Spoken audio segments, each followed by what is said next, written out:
Mr. Paul Vincent Uy!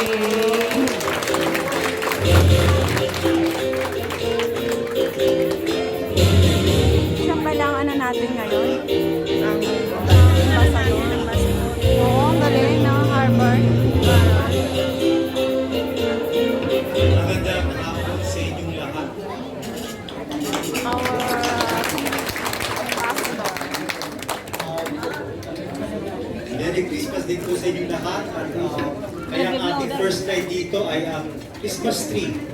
At sa ilalim ng ating Christmas tree sa ating mga tahanan ay ang mga regalo. At according to our chairman of this event, organizing committee, Mr. June, he said that he talk about regalo ng pag-ibig, regalo ng pagmamahal.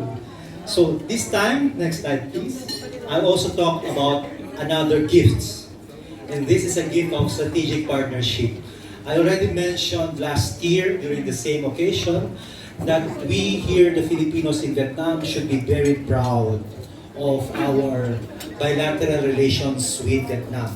Hindi lang po dahil kayo ay nandirito, kundi iilan lang po ang strategic partner ng Philippines. Ulitin ko, iilan lang, ilan? Dalawa. Japan and Vietnam.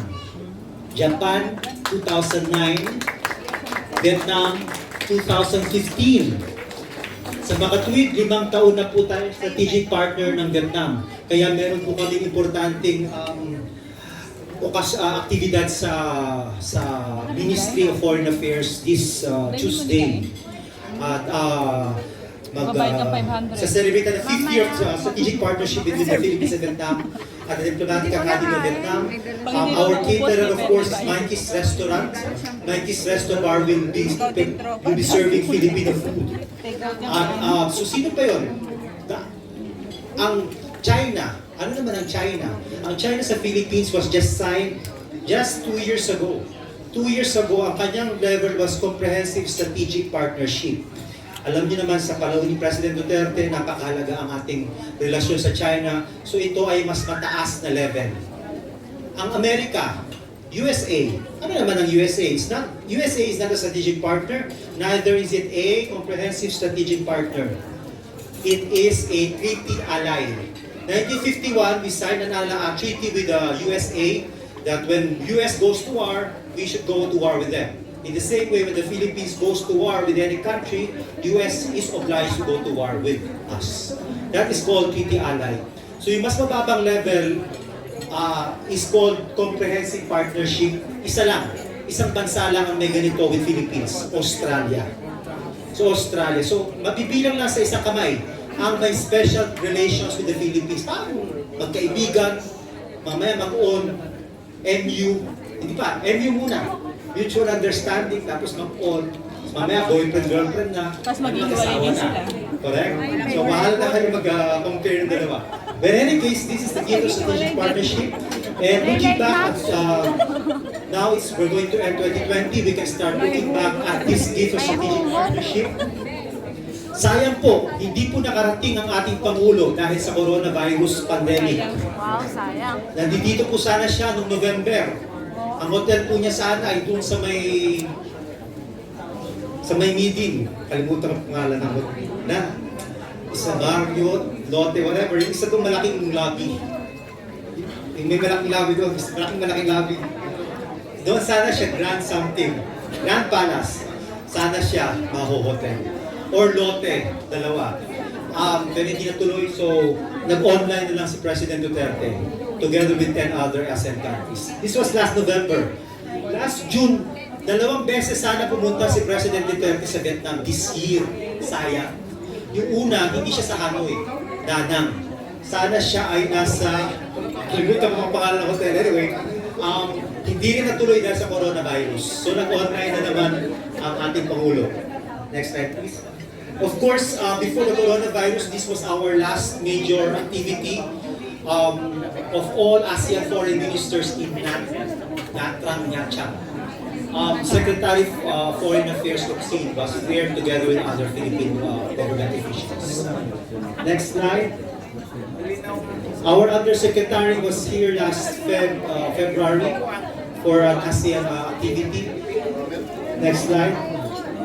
At eto na ang salarin kung bakit kumonti lang ang picture na mapapakita ko this year compared sa ating celebration last year.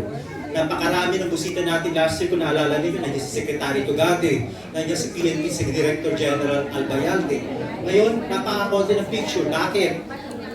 Ito na, coronavirus. So for 15 minutes, Vietnam was featured sa Channel 4, PTV4 live video. Ewan ko kung napanood ninyo with Secretary Andanar. For 15 minutes, I talked about the Philippine and number one, status of coronavirus in Vietnam.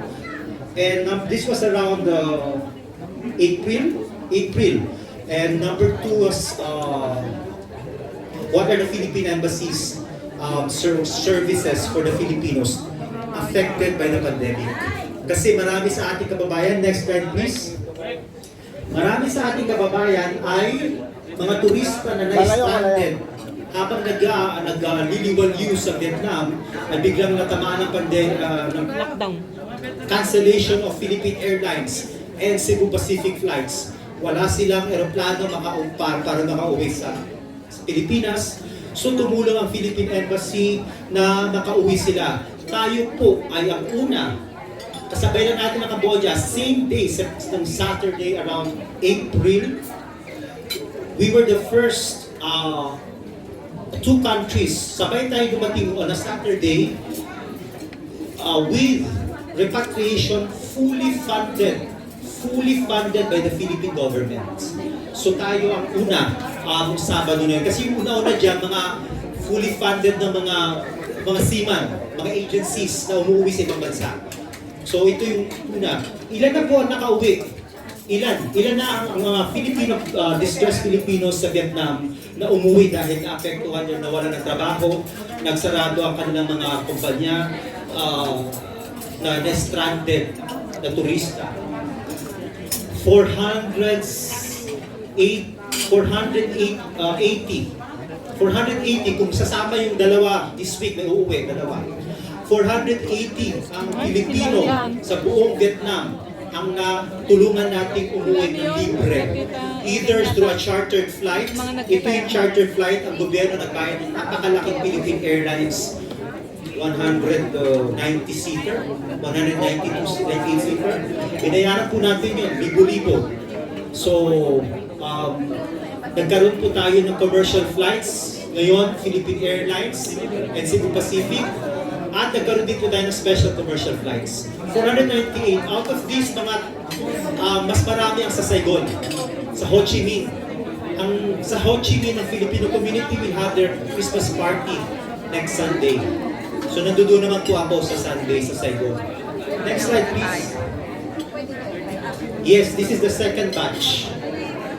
At sa almost 490 repatriates sa Filipino, 49 Filipinos ang tinulungan natin kasi may problema sa visa. Paso ang mga visa, binayaran namin ng milyones. Kaya ang mga visa po ninyo, ang employer po ninyo, pakitapik lang po ang mga employers, kailangan ng visa para hindi po magka-problema sa susunod na tayo magkaroon ng repatriation also. And, salamat na marami sa inyong lahat, lalo na sa inyong Presidente, si John Felix here. You were able to donate PPEs, gloves, masks, etc. to various Philippine hospitals in the Philippines.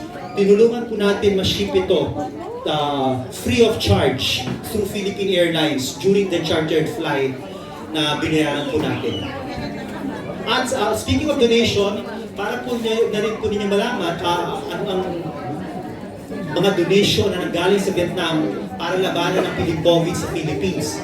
Because we all know that Philippines is having a difficult time controlling COVID unlike Vietnam. Kaya nga po tayo nandito. Sa Pilipinas, bawal ang Christmas party. Pero ngayon, tayo ay nakakapag-Christmas party. Kaya pinadala po rin po ng Vietnam government ng PPEs para sa ating Congress. From the National Assembly, donors na lang, Vietnam Donors National Assembly, nagpadala sa Philippine Congress ng mga maskara. Meron tayong isang buong aeroplano. Binigay ni Jonathan Nguyen. Isa sa mga, I think he's one of the top 10 richest Vietnamese in Vietnam. He's based in Saigon. A plane load of PPEs, masks, etc. were transported, including thanks to him. Meron pa po tayong inaayos ngayon, dalawang sikat po nila na ATM rice ATM machine. Ang latest development, magpapadala sila ng dalawa.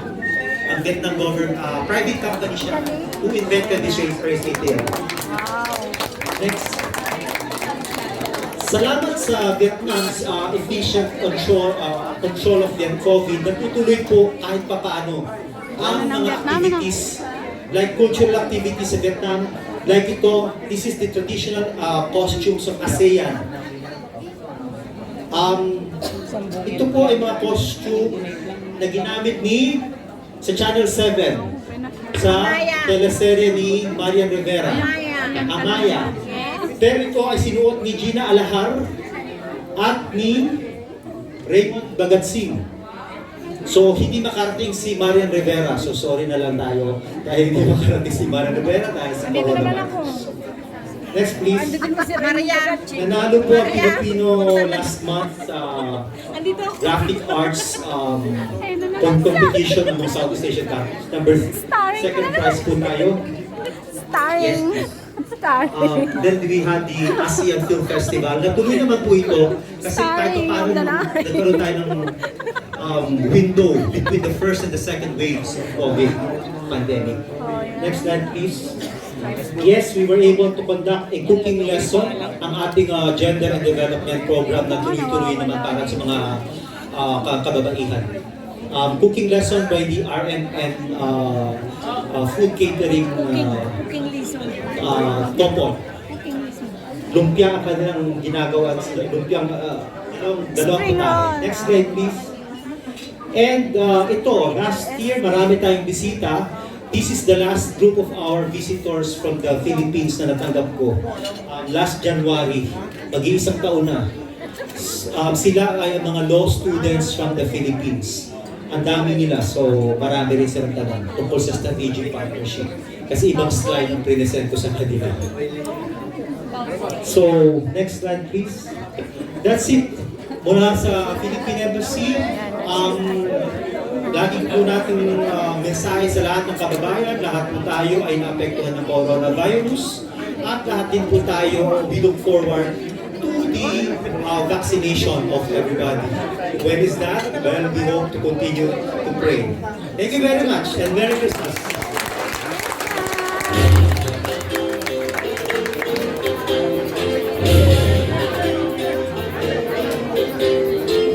Yan ang speech ng ating Philippine Ambassador.